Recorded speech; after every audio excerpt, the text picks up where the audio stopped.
The Florida Panthers and Dallas Stars are battling for first place in their respective division, while the Nashville Predators are still in the playoff race as they continue to surprise and win hockey games. But what are all these teams going to do at the trade deadline? We've got all that and more on today's Locked On NHL podcast. You're Locked On NHL, your daily podcast on the National Hockey League. Part of the Locked On Podcast Network, your team every day.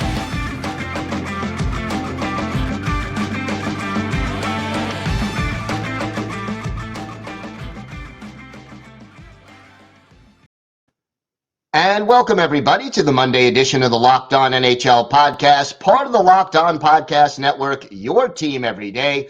I want to thank everybody who makes Locked On NHL your first listen every day. Don't forget to subscribe on YouTube or wherever you get your podcasts so you can get new episodes as soon as they drop. Today's episode is brought to you by Sleeper. Download the Sleeper app and use promo code LOCKEDONNHL to get up to a $100 match on your first deposit. Terms and conditions apply. See Sleeper's terms of use for details. It is my pleasure to welcome to the show the host of Locked On Stars, Joey Erickson. And I think, Joey, safe to say that Stars Nation exhaled last night or Saturday night when they ended the losing streak. What's been going wrong during the losing streak, and what was different on Saturday that helped them break that slump?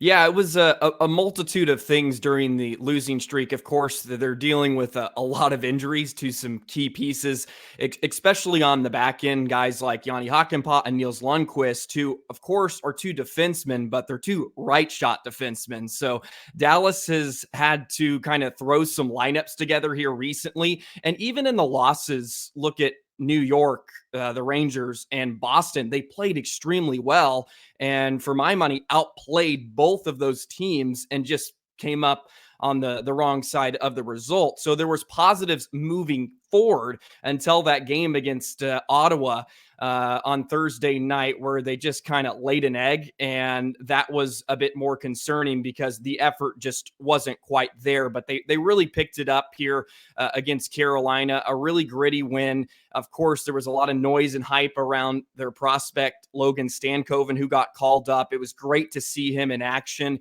He played really well in the game, and I think that's really encouraging moving forward. And they got good goaltending, too, from Ottinger down the stretch. They had to face a really hot goaltender in Kochetkov, who had 2 shutouts in his last 5 games. So they mustered up enough offense, and they just kind of played a more simple, direct, kind of grindy game.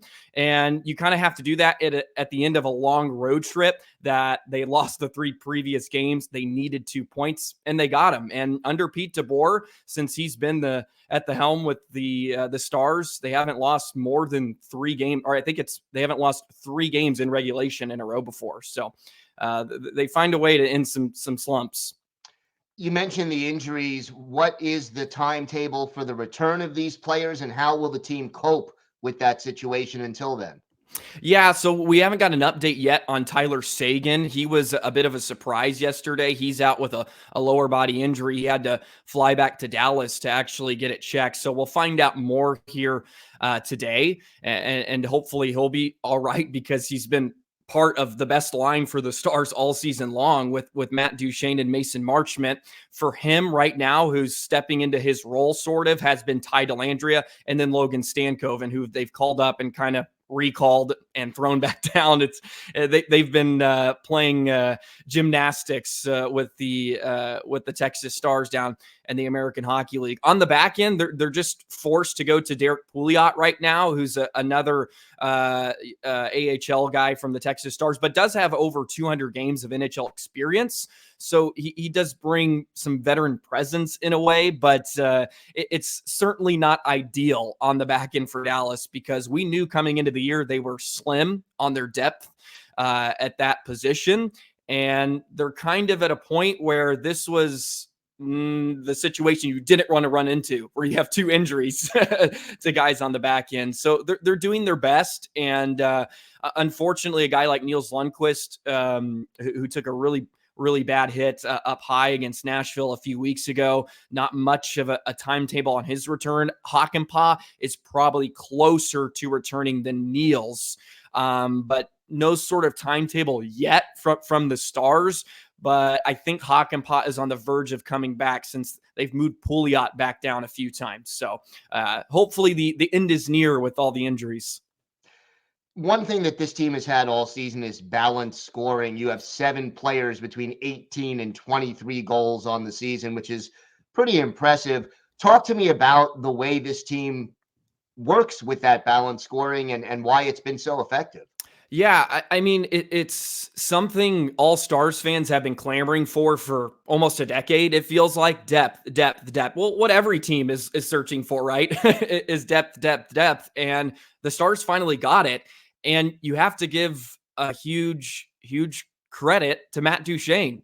I mean, he really has made an incredible difference just joining the Stars, and he fit right in. And of course, he's the third leading scorer on the team. He's so great at creating offense for himself and others. I think a huge credit has to go to Duchene for what he's brought to this balanced attack. And you have to give the Stars credit for key signings like Sam Steele in the offseason, Craig Smith, who are your fourth line kind of depth pieces that can produce at points. And it's kind of cherry on top when they do. And Sam Steele's taking a bigger role during parts of the season, playing up with Jamie Benn and Wyatt Johnston. We've seen him with Pavelski at some points. So even when the Stars have been handling some of these injuries, the offense hasn't really dipped that much, which is a great sign. So they're able to keep the high level of offensive talent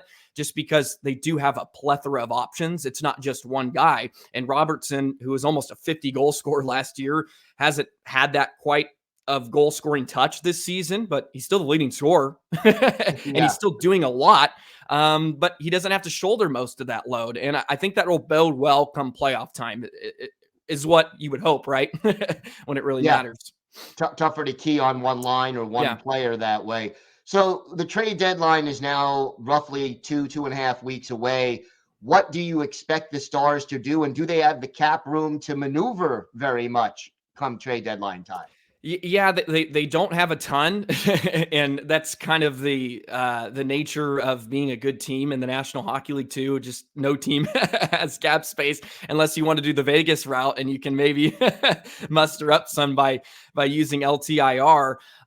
They have a chance to make some moves. I know there's rumors around with Chris Tanev, who a lot of teams have their eye on, which he would be a wonderful addition to this D-core.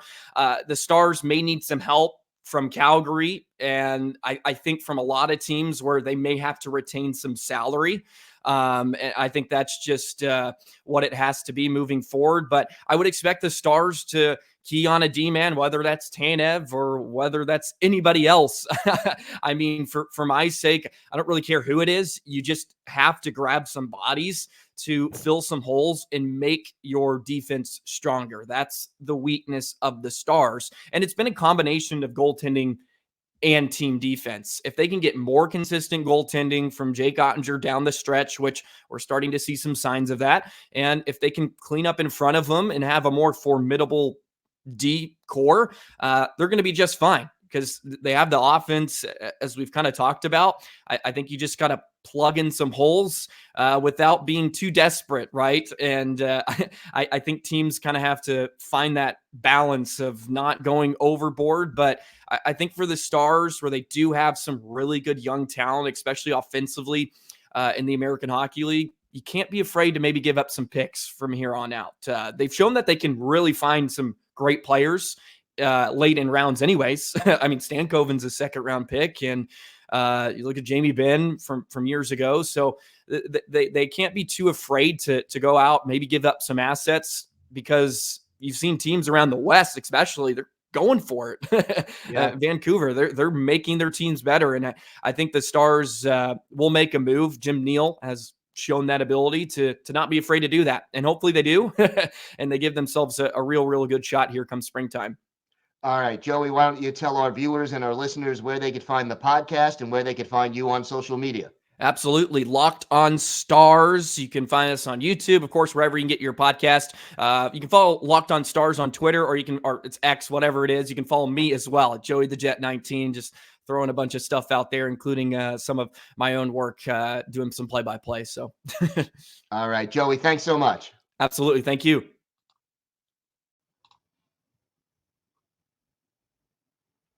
Today's episode is brought to you by Camino Consulting. You've heard of our online families and couples course and taken advantage of the Locked On 25% discount running to the end of the month.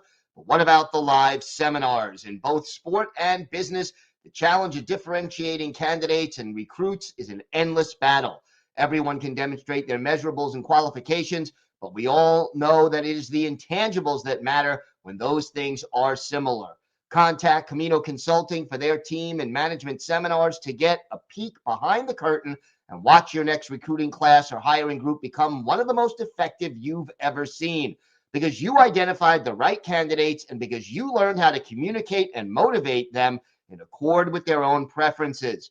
But you aren't in business management or working with a team, well, we pay referrals. Make some money making your workplace and favorite teams better. Every group works together better at the end of the year than in week one. So contact Camino Consulting at caminoconsulting.ca and get on fast track to understanding. That's caminoconsulting.ca. Check it out. It is my pleasure to welcome back to the show the co-host of Locked On Predators, and Kimmel, and nice time to be a Predators fan right now. They are on a winning streak. What's been the difference during these last few games that has them back on the winning track? Well, I think one was they got a really big wake-up call with a loss against Dallas at home 9-2. And Barry Trotz and Andrew Brunette really had some frank conversations. They may have been brief, they may have been colorful with the locker room about what the expectation was for the team and what the standard was. And the team has really responded. So I think part of that was that wake-up call. I think there are a couple other factors. Number one, the Predators right now are getting phenomenal goaltending from Juuse Saros and also Kevin Lankinen, who's come in this past week. So I think goaltending has been a big key. Both goaltenders have really settled into their games. It was up and down for a little bit this season for Juuse Saros, but he's kind of back to that vintage Saros.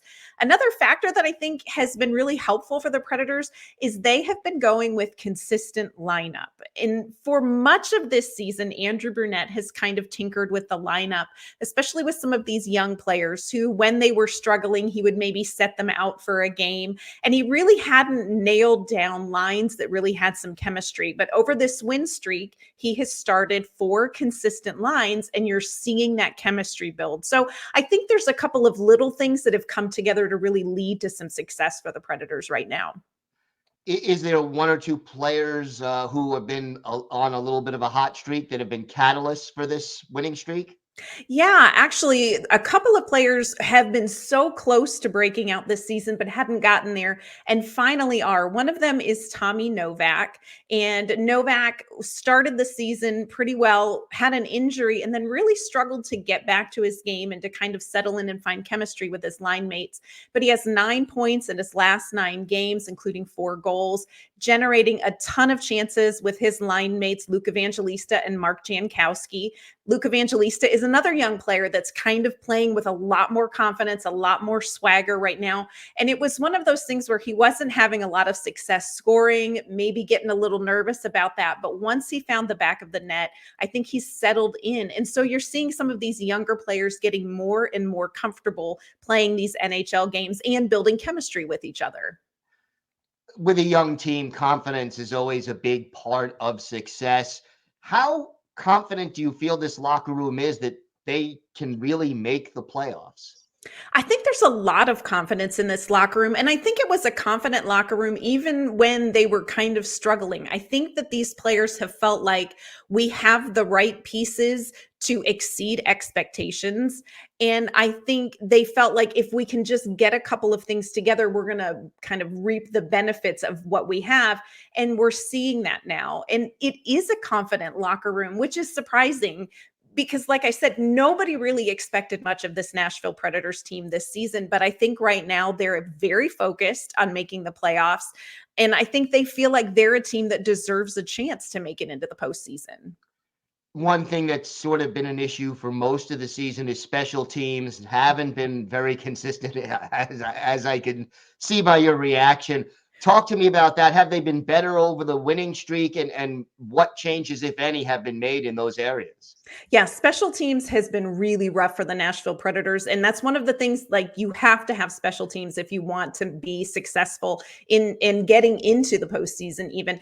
Andrew Brunette spent a lot of time over the All-Star break really focusing on the power play. The power play just has not been able to get a lot of momentum. So he watched a lot of film. He kind of tinkered with the personnel on the power play and kind of shifted some players to the second unit, brought up Cody Glass to the top unit.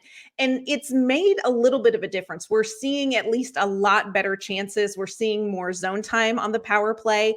It's just a matter of getting those shots to go in the net. So we're seeing potential, but again, potential does not win you games, and potential does not get you into the playoffs. So it's definitely an area of focus for the Nashville Predators right now. And how about the PK? Yeah, what's so funny is they've got some amazing penalty killers, and yet statistically, this is not a fantastic penalty kill. I think part of that is they have committed penalties against teams that are going to make you pay. So, when you're facing a team like Edmonton and you commit penalties, that's just, you might as well just put the score up on the board. And they've done that in some games against teams with really successful power plays. But it's interesting to me because you watch the penalty kill and all of the pieces are there. They've got some terrific personnel, but they just haven't executed as well as they've needed to. So this is another area where, again, if the Predators want to make the postseason, they've got to improve on the penalty kill. Talk to me about Filip Forsberg. He's having another great year. What makes him so dynamic and special? Filip Forsberg is thriving under Andrew Brunette's new system. It's all about offense. It's about puck possession. It's about creative playmaking. It's about shots. And that is Filip Forsberg's bread and butter. And so I think he's able to really focus on the things in his game that are really exceptional. It certainly doesn't hurt that he's playing on a line with Ryan O'Reilly and Gus Nyquist. The three of them have been very, very good at different points in the season. Over the weekend, he scored a goal and an assist against the San Jose Sharks, became the Nashville Predators' second all-time leading scorer in franchise history, passing David Legwand. So there's a lot going really well for Filip Forsberg right now. All right, trade deadline is about 2.5 weeks away. I've heard rumors that the Preds are going to be sellers. I've heard rumors that they're going to be buyers. I've heard rumors that they may just stand pat. What do you see coming down the pike at the trade deadline? And, is this team happy with just being in the playoff race because they're a year ahead of schedule? Or do you think they really want to go all in and try to nail down one of those playoff spots? I think they're definitely committed to trying to get into the playoffs. Andrew Brunette has said, look, one of the best things we can do for these young players is get them in the postseason, because it's a different animal playing in the postseason. You've just finished 82 games and now you are playing some of the best teams in the league, and it's win or be done. And so I know that the team is very committed to trying to get into the postseason and get that experience. I don't think Barry Trotz is willing to make big moves that are right now moves. He's really looking for the moves that are going to continue to set this team up in the reset that he has kind of planned for like a 3-year window. So I don't know that we won't see any moves. I think that Barry Trotz is picking up his phone. I think his phone is ringing quite a bit over some specific players. So, I'm not saying that they won't do anything, but I think any move that Barry Trotz makes is going to be with a long game in mind. He's not going to sacrifice the long-term plan of getting this team back to contention for getting them into the playoffs this season. So what would they be looking to add positionally if they do add? I think what they really are looking for is another dynamic offensive player. And this is going to be hard to come by because, first of all, you're going to have to offer something amazing. And that something amazing could very well be Juuse Saros. So it's going to be a big deal if it happens. But I think what Barry Trotz really wants is something along the lines of a Forsberg-esque piece. He wants a piece that is going to be a dynamic offense. He's probably looking for somebody who's definitely going to be a top 6 mix. He's going to look for somebody who's a little bit younger that will kind of grow with this reset. But he really is looking for that piece that's going to add into a core that 2 to 3 seasons from now is going to really help this team be a contender.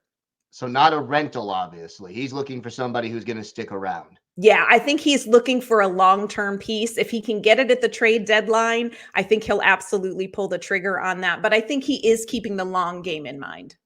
All right. And why don't you tell our viewers and our listeners where they could find the podcast and where they could find you and your co-host on social media? You can check out Locked On Predators anywhere that you get your favorite podcasts. We're on YouTube. You can check us out on social media at LO_Predators. And you can find me there at AnnK_Mama on Ice. All right. And always a pleasure. And I know you'll have everything covered with the Predators down the stretch. Absolutely. Today's episode is brought to you by Sleeper. We're past the halfway point in the season, hockey fans, but regardless of where your team is in the current standings, I want to remind you that you can win big playing daily fantasy hockey on Sleeper, the official daily fantasy app of the Locked On NHL Network. Sleeper is our #1 choice for daily fantasy sports and especially daily fantasy hockey, because with Sleeper, you can win 100 times your cash in daily fantasy hockey contests. All you have to do is pick whether studs like McDavid, Crosby, or McKinnon will record more or less than their sleeper projections for things like goals, assists, saves, plus, minus, and more in a given game. To win a 100 times bet on Sleeper, you need to correctly predict the outcome of 8 player stats. You heard me, hockey fans. You can win 100 times your money playing daily fantasy hockey with Sleeper. Use promo code LOCKEDONNHL. You'll get up to a $100 match on your first deposit. Terms and conditions apply. That's code LOCKEDONNHL. See Sleeper's terms of use for details and locational availability. It is great to welcome back to the show the host of Locked On Florida Panthers. Of course, I'm talking about the Mondo Man, Armando Velez. And Armando, red-hot Florida Panthers team right now. What has been the big reason for this lengthy, it's not a winning streak exactly, but what, 7 out of 8? Yeah, it's all about keeping the pucks out of the back of the net. The Florida Panthers, in their last 13 games, 2 goals or less, consistently giving themselves a chance to win. And it helps with the Florida Panthers that late game situations that you have Sergei Bobrovsky and Anthony Stolarz back there that helps them whenever it gets late, tight situations with the Florida Panthers, you know, they went on that run after December 23rd and all, but it's really been for them the stretch going into the All-Star break and after that for me that of what has stood out, because in the first 47 games the Panthers have only gone past regulation 6 times. In the last 11 they've gone past regulation 4 times. So now that they've created some separation, they're now getting challenges as well from other teams. So they're getting everyone's best.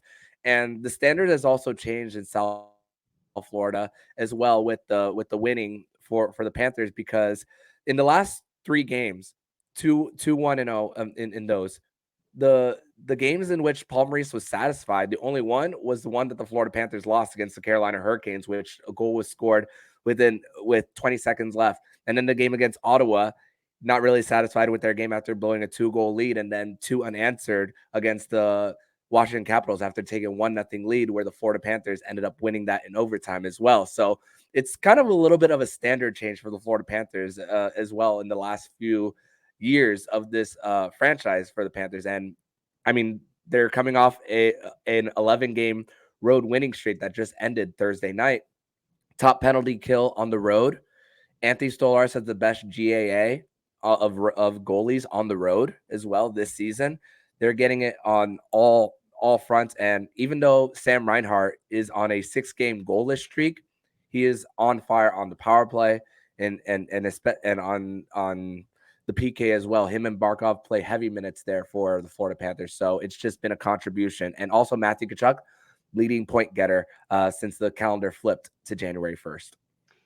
Are you at all concerned about Sergei Bobrovsky being overused before the playoffs? He has started 42 games already compared to only 16 starts for Stolarz. When it gets to be, April, May, maybe even June, are you concerned that he may not have enough gas left in the tank? It's hard to compare last year, Sergei Bobrovsky, to this year because Bob had 2 stints where he was out of the lineup. Early January, where lower body injury, Alex Lyon comes in prior to the All-Star break. The Panthers were limping. And then in late March, non-COVID illness, the Florida Panthers go on their 6-game winning streak and then magic happened in Pittsburgh on that night as well with the Penguins losing that helped the Panthers get into the playoffs. But thank you, Alex Lyon. But this time around, I mean, Sergei Bobrovsky, he is a man who is all about his routine. First guy in, last guy out. And Paul Maurice also spoke about it as well for the goaltending in him liking his rhythm and based on the days off and the differences in the schedule as well, because the Panthers have had a scheduling luxury this season. All of their West Coast trips have ended in the beginning of January as well, and only play 1 game outside of the Eastern time zone the rest of the season on March 12th against the Dallas Stars. They have 5 matinees left in the regular season as well, so you can treat some of those as 2.5 days off as well for that too. And also the 3 remaining back-to-backs for the Panthers in the season, the best team, the team with the better record and better roster on paper, they're all on the front end of a back-to-back as well for the remainder of the season too. And with how Stolarz is playing, you could put him between the pipes. You have that trust factor in him to get those starts. And with only 1 4-day gap for the rest of the season, you could maybe use that as a way to give Bob a full week off as well, somewhere in there. Don't know what kind of order it will be, but Paul Maurice says that he will get his good fair share of starts and get his breaks without even feeling it. All right. Wanted to ask you about, there are so many talented players on this team, and you mentioned Bobrovsky and Sam Reinhart and Matthew Tkachuk. How about Gustav Forsling? Here is a guy in 57 games. He is a plus 40. That is almost double the plus minus of Alexander Barkov, who is next on the team with 22.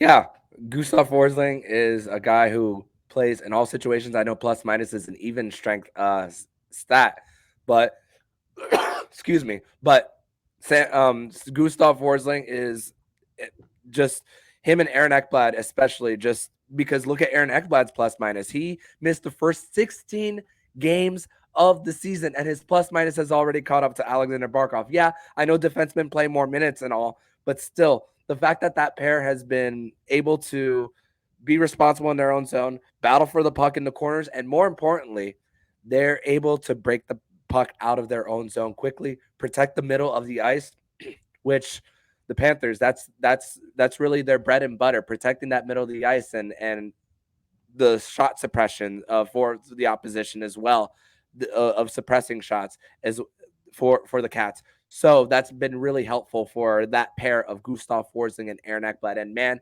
Aaron Ekblad has also been healthy this season since coming back from that injury as well. And Gustav Forsling, just like Sam Reinhart, he's in a contract year too. So that's a big factor in his performance. And the Panthers getting him off of waivers from Carolina just over 3 years ago, he's everything that the Panthers wish they could have had from him. Trade deadline is a little more than 2 weeks away. What do you expect the Panthers to look to do, and what, if anything, are they willing to give up to get it? I don't think they're going to go for someone with term. There's been the Riley Smith rumor, former Panther, who did not leave on the best terms with the fan base for the Panthers. But that was a time where there was still a little bit of purgatory for the Cats as well. Prior to all that too, the just bad culture for 25 plus years of the Florida Panthers and all. But that's regardless of the point. It's all, when it comes to that, it's, if you separate and you show that you've changed, you could come back together and all that stuff. But but he has term, so the chances of him being traded to the Florida Panthers is highly unlikely. Same thing with Pavel Buchnevich as well. The Panthers have been in on Noah Hanifin, but I don't know how the money is going to look like. And the top two guys that you look at in the pool for the Panthers, as far as skaters, is Mackie Samoskevich, who's developing well in the AHL, and someone who's no longer waivers exempt in Anton Lundell, who played a year in Liga before signing his ELC the year after he was drafted, and has had that pro experience. And he is the first guy for the Panthers when it's not if, it's when Barkov or Bennett get hurt, that he is the first guy to go into that top six. So the flexibility of that, and also he can play wing too. It's big for the flexibility of the forward lines. So when it comes to possible middle six, bottom six depth that the Panthers could get, maybe someone like an Anthony Mantha, if the price is right for the Panthers in this one. That's someone that I look at for the Cats in that when it comes to adding depth. Adam Henrique, maybe that's also one, but what's going to be the asking price for the Anaheim Ducks?